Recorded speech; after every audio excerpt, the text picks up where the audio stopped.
Hi. This is strange because the other thing that we're doing is we're recording these talks. And I don't know how we're going to break these up, but I imagine they may actually be into separate videos at some point. And if they are, can I encourage someone who's watching this right now, you at home, to just watch the talk that Hilda Levine just gave, which gave me chills for a start and very emotional, but also is going to relate very much to some of the things I'm just about to talk about. So what I want to talk about is LGBTQIA plus history and heritage. And specifically that it hasn't really been recorded or disseminated or communicated in formal environments, right? It's not something that our history is recorded in books, in this heavy tomes that people can draw down from the shelves and have strokey beard meetings about and go, oh yes, and in 1842, the queers did X, Y, and Z. We just weren't recorded doing that in the books of lore, in what we call our history. Instead, our histories and experience, especially our heritage, is recorded in different sites, in different mediums, and typically by ourselves, not as much by others, except for when, of course, we are described by others. And unfortunately, historically, that hasn't been the best representation. So we have to do it ourselves. Now, this is being recognized a bit more in current academic theory in history and heritage. And some of the ways that's being recognized, which I really like, is that our histories are being recorded in the format in which they were originally made. So, for example, there are now oral history archives, one at the British Library, for example, which is particularly interesting. These are histories of queer people in the UK, especially during moments of upheaval, moments of political change. They've recorded these histories because the people who experience them are not going to be around for very much longer, which is very, very sad. But now we've recorded their stories because they weren't recorded at the time, and certainly not in formal environments. There are also now archives that gather stories, articles, artifacts, ephemera. It's the stuff we create, which is like flyers and zines and badges and pins and posters and signs. This is part of our heritage. These are our histories, and they're being gathered now in archives like the Hall-Carpenter archives, which is at the London School of Economics, my old university, and at the really recently opened Queer Britain Museum. One of the other sites that is being recognized as a place for our history and heritage are sites that are performative in relation to performance spaces. There are two archives that are particularly interesting I could draw you to, partly because I'm in them. So it's a little bit of self-aggrandizement, I suppose. The Bishopsgate Institute in London has two archives, the Transfabulous archive and the Whatever archive. They span different cultural events, specifically that had about queer people performing our stories. This kind of performance, particularly drag performance, is the basis of queer theory, especially about this topic, and recognizes that performance like this is not just about like expressing something in the moment. It is about communicating something about our culture, about our history, about the ways in which we have gathered, the ways in which we have created meaning. Yeah, drag performances have seen a particularly interesting and widespread recognition recently with the X number of Drag Race, RuPaul Drag Race shows that one can watch constantly. Sarah and I enjoy doing that when we're at home late at night. Yes, much applause. I'm not exaggerating. We do this a lot. But it's the basis of queer theory by theorists like Judith Butler and Parslow, who see that drag performance they're records of cultural production. They're a form of personal, but also community communication. And they're a form of queering knowledge. And that sort of act of performing ourselves on stage by reflecting ourselves to our community really maps really well onto queer theory. And that's what the basis of some of the earliest queer theory was, literally looking at drag performances. If you're interested in studying Butler, that's kind of where she started off. Queer ethnographers, such as Volcano and Halberstam, as well as Zemara Moffat, have noted that performance spaces themselves act as sites of queer heritage, because it's not just the performances that happen in them, the spaces themselves now function as history. So we can think of like the Stonewall Inn, or in the UK, the Royal Vauxhall Tavern has just been recognized as a site of heritage because it's the oldest a cabaret space, they said in the official history, but actually it's full of queers. And that is, these spaces are being considered part of our heritage or history because these are the places in which we told our stories. They're the places where we expressed ourselves. It's where we shared our hopes and our fears, and we mourned our losses. And I've done these in my spaces when I was in London. It is painful, it is beautiful. It is where our communities gathered. It's why when there was a pandemic, it was particularly difficult. And we tried to form new spaces, even online spaces. And it was hard because this is where we gathered. This is where we made our history. This is where we communicated ourselves. There are theorists who suggest, and I'm trying to remember who, that it functions not dissimilar to the way churches have functioned to other communities. These are hubs, but they are also where we tell our truths or communicate our oral histories. They are the places where we've organized. I've watched lobby groups and information and support groups come out of these places. Gendered Intelligence, if anybody knows that organization in London, came out of the Transfabulous festival, and Les Madame in Poland was a huge hub for not only cultural organization, but political activism. However, despite this recognition, both in theory and in cultural practice, there is, if you read the news or Twitter, and I'm sorry if you do, you may have realized the absolutely horrific backlash these communities have currently been receiving. In the US, just 2 days ago, there is a lovely politician who suggested outlawing the communication of anything that has to do with sexualities and gender identity to anybody under 10, which means basically no one who's queer can go outside. So that's exciting, and I hope it doesn't happen. It's scary. It's a really scary time.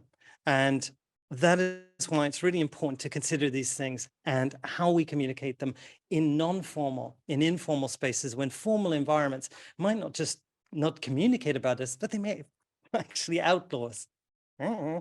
Okay, so in my work, I'm talking about LARPs and how I've argued, as Hilda very kindly actually referred to me. This is kind of wonderful as an academic, suddenly hearing your name in someone else's talk, it's kind of, that I've argued about how LARPs can provide an opportunity for us to explore, experiment, and express our gender subjectivities. And a wonderful example was shared with us just now. You can read my work about that if you want to in work I've done recently and work that's about to come out. So I won't go over that too quickly, but basic short of it is that I believe that the alibi of play, the way that we can create safer containers of play, as well as the functions of bleed, can really allow for us to explore these things in ways that we might not be able to do it anywhere else, especially with laws like this. Games like this can help us explore things that we wouldn't be allowed to anywhere else, or even have the function of believing that we could even inherently. These games can also model queer spaces. They give us an opportunity to communicate on. They give us an opportunity to educate on. And they also, I genuinely believe, might provide an opportunity to explore and express queer history and heritage specifically. So drawing on some of the edu-LARP theory that's been shared today and yesterday. In short, edu-LARP is a form of non-formal pedagogical method, right? It focuses on experiential and situated learning, learning something that happens in a space, not just learning about it from the tomb that one takes from the shelf and stroke your beards. You literally sit in the space, you learn about it, you experience it, you practice it. The beauty of edu-LARP is that it also can simulate scenarios that are very similar to world experiences. We've many examples of that have been talked about in this series. If you're at home listening to this, I highly recommend you watch several of the other videos on this. I won't go over that. But these spaces don't just provide an opportunity to explore these things, they allow us to explore those things in a space where the consequences of practicing, of experimenting, of making mistakes are significantly lower. Not entirely. That's the point of safer spaces, not safe spaces specifically, but they do provide that opportunity. And more specifically, they provide for an immersive nature, an embodied experience that allows for the rich and complex involvement of multifaceted sociocultural issues. I'm a games teacher, a lecturer, and designer. I love digital games, but there's something special about being able to do this in an embodied way and about co-creating that and being able to do it in a complex way. It allows for contextualized learning and modeling of those complex social processes in an interactive way, as opposed to just from a book or from a digital game where you might not be interacting with it. I've argued in my other work that there is unfortunately a limited number of LARPs, but a exploding number of, I'm really pleased, of LARPs that specifically highlight LGBTQIA plus experience. And there are even less LARPs that reproduce queer heritage specifically. Hilda mentioned Just a Little Love It, which is what I'm going to talk about right now.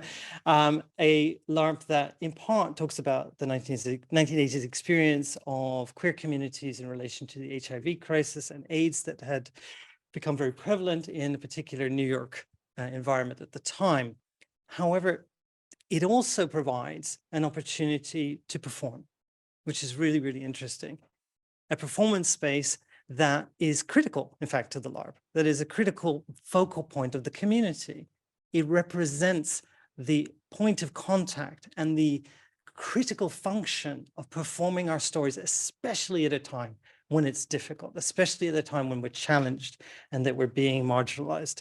It's so critical. And using framing devices like workshops, chances to debrief and discuss and educate, and the communities that it then leads to, it allows for that experience not just to be learned or considered or played within or made mistakes, and you can then consider it. You can bring that into your learning through other activities, which then allow you to transmit that to other communities. So I really think that these spaces can be really, really good ways to explore ourselves. However, I want to thank Milo yesterday talking about ethics and LARPs. I am very, very keen on talking about this too, because there is definitely pitfalls to doing this without consideration. Most obvious ones that have already been mentioned, that historical events like this cannot be accurately represented without fail.